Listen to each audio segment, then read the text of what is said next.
ഇന്ന് മലയാള സിനിമ ലോകത്ത് വലിയ ചർച്ചയായി മാറിയ ഒരു സുപ്രധാന വാർത്തയെക്കുറിച്ചാണ് നമ്മൾ സംസാരിക്കുന്നത്. ഏറെ പ്രതീക്ഷയോടെ കാത്തിരിക്കുന്ന എ നോബഡി എന്ന ചിത്രത്തിന്റെ ടീസർ റിലീസിനെക്കുറിച്ചുള്ള പുതിയ പ്രഖ്യാപനമാണ് ഇപ്പോൾ ആരാധകരെ ആവേശത്തിലാഴ്ത്തുന്നത്. ഈ ചിത്രത്തിൽ നായകനായി എത്തുന്നത് പൃഥ്വിരാജ് സുകുമാരനാണ്. ഏറെ നാളുകളായി ഈ സിനിമയെക്കുറിച്ച് വലിയ പ്രതീക്ഷയോടെ കാത്തിരുന്ന ആരാധകർക്ക് ഇപ്പോൾ ഒരു സന്തോഷവാർത്തയാണ് എത്തിയിരിക്കുന്നത്. പ്രത്യേകിച്ച് ശ്രദ്ധേയമായ കാര്യം എന്താണെന്ന് നോക്കിയാൽ, രാജ്യത്തുടനീളമുള്ള തിയേറ്ററുകളിൽ പ്രദർശിപ്പിക്കുന്ന വലിയ ചിത്രം പേട്രിയറ്റിനോടൊപ്പം തന്നെയാണ് ഈ ചിത്രത്തിന്റെ ടീസർ പ്രദർശിപ്പിക്കുന്നത്. ഇത് സാധാരണ രീതിയല്ല, പ്രേക്ഷക ശ്രദ്ധ വേഗത്തിൽ നേടാനുള്ള ഒരു തന്ത്രപരമായ നീക്കമാണ്. വലിയ സിനിമയോടൊപ്പം ടീസർ എത്തുമ്പോൾ ആദ്യ ദിനം തന്നെ ലക്ഷക്കണക്കിന് പ്രേക്ഷകർക്ക് ഇത് നേരിട്ട് കാണാൻ കഴിയും. അതുകൊണ്ടുതന്നെ ഈ തീരുമാനത്തിന് വലിയ പ്രാധാന്യമുണ്ട്. ഇനി ഈ ചിത്രത്തെക്കുറിച്ച് കൂടുതൽ വിശദമായി നോക്കാം. ശ്രദ്ധേയമായ കഥകളും അവതരണങ്ങളും കൊണ്ട് ശ്രദ്ധ നേടിയ നിസാം ബഷീർ ആണ് ഈ സിനിമ സംവിധാനം ചെയ്യുന്നത്. അതിനാൽ തന്നെ ഈ ചിത്രത്തിനുള്ള പ്രതീക്ഷ വളരെ കൂടുതലാണ്. കഥ ഒരുക്കുന്നത് സമീർ അബ്ദുൾ ആണ്. മുൻപ് അദ്ദേഹം നൽകിയ കഥകളും വ്യത്യസ്തമായ ചിന്തകളും പ്രേക്ഷകരെ ആകർഷിച്ചവയാണ്. അതിനാൽ തന്നെ ഈ കൂട്ടുകെട്ടിൽ നിന്നും വീണ്ടും ഒരു ശക്തമായ കഥ പ്രതീക്ഷിക്കാം. ചിത്രത്തിൽ പൃഥ്വിരാജിനൊപ്പം പ്രധാന വേഷത്തിൽ എത്തുന്നത് പാർവതി തിരുവോത്താണ്. ഈ കൂട്ടുകെട്ട് മുൻപ് തന്നെ മികച്ച സിനിമകൾ സമ്മാനിച്ചിട്ടുള്ളതാണ്.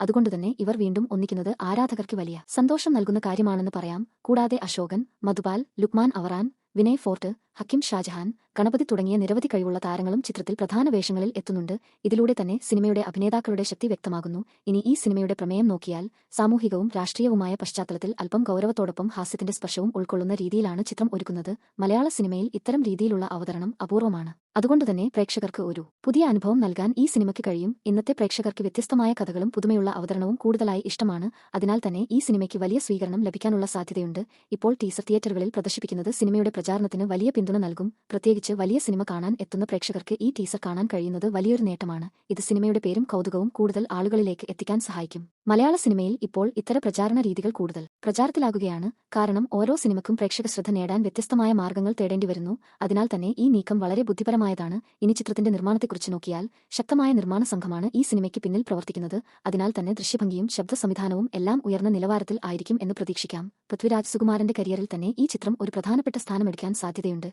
കാരണം അദ്ദേഹം തിരഞ്ഞെടുക്കുന്ന സിനിമകൾ എല്ലാം തന്നെ വ്യത്യസ്തമായ ആശയങ്ങളും അവതരണവുമാണ് നൽകുന്നത്. അഭിനയത്തിനൊപ്പം സിനിമയുടെ മറ്റു മേഖലകളിലും അദ്ദേഹം ശ്രദ്ധ ചെലുത്തുന്നുണ്ട്. അതിനാൽ തന്നെ അദ്ദേഹത്തിന്റെ സിനിമകൾക്ക് ഒരു പ്രത്യേകത ഉണ്ടാകാറുണ്ട്. ഈ ചിത്രവും അതിൽ നിന്ന് വ്യത്യസ്തമാകില്ല എന്നാണ് പ്രതീക്ഷ. ഇപ്പോൾ ആരാധകർ ഏറ്റവും കൂടുതൽ കാത്തിരിക്കുന്നത് ഈ ടീസറിനെയാണ്. കാരണം ടീസർ തന്നെയാണ് സിനിമയുടെ ആദ്യ സൂചന നൽകുന്നത്. കഥയുടെ സ്വഭാവം, കഥാപാത്രങ്ങളുടെ രൂപം, ചിത്രത്തിന്റെ അന്തരീക്ഷം എന്നിവയെക്കുറിച്ചുള്ള ആദ്യ ധാരണ ടീസറിലൂടെ ലഭിക്കും. അതിനാൽ തന്നെ ഈ ടീസർ റിലീസ് വലിയ ആവേശം സൃഷ്ടിക്കുമെന്ന് ഉറപ്പാണ്. പ്രത്യേകിച്ച് വലിയ തിരശ്ശീലയിൽ ടീസർ കാണാനുള്ള അവസരം ആരാധകർക്ക് കൂടുതൽ സന്തോഷം നൽകും. ഇത് സിനിമയുടെ പ്രചാരണത്തിന് ഒരു പുതിയ വഴിത്തിരിവ് തന്നെയാണ്. ഇനി മുന്നോട്ട് പോകുമ്പോൾ ചിത്രത്തിന്റെ അടുത്ത അപ്ഡേറ്റുകൾ എങ്ങനെ വരും എന്നതാണ് കാണേണ്ടത്. എന്നാൽ ഇപ്പോഴത്തെ സാഹചര്യത്തിൽ തന്നെ ഈ സിനിമ വലിയ പ്രതീക്ഷകൾ സൃഷ്ടിച്ചിരിക്കുകയാണ്. ഒടുവിൽ പറയാനുള്ളത്, മലയാള സിനിമയിൽ പുതിയ പരീക്ഷണങ്ങൾക്ക് തുടക്കം കുറിക്കുന്ന ഒരു ചിത്രമായിരിക്കും കാം എ നോബഡി. ശക്തമായ കഥയും മികച്ച അഭിനേതാക്കളും വ്യത്യസ്തമായ അവതരണവും ചേർന്നാൽ ഈ സിനിമ വലിയ വിജയമായി മാറാൻ സാധ്യതയുണ്ട്. ഇനി നിങ്ങളുടെ അഭിപ്രായം എന്താണ്? ഈ സിനിമയ്ക്ക് നിങ്ങൾ എത്രത്തോളം പ്രതീക്ഷ നൽകുന്നു? കമന്റിലൂടെ അറിയിക്കൂ.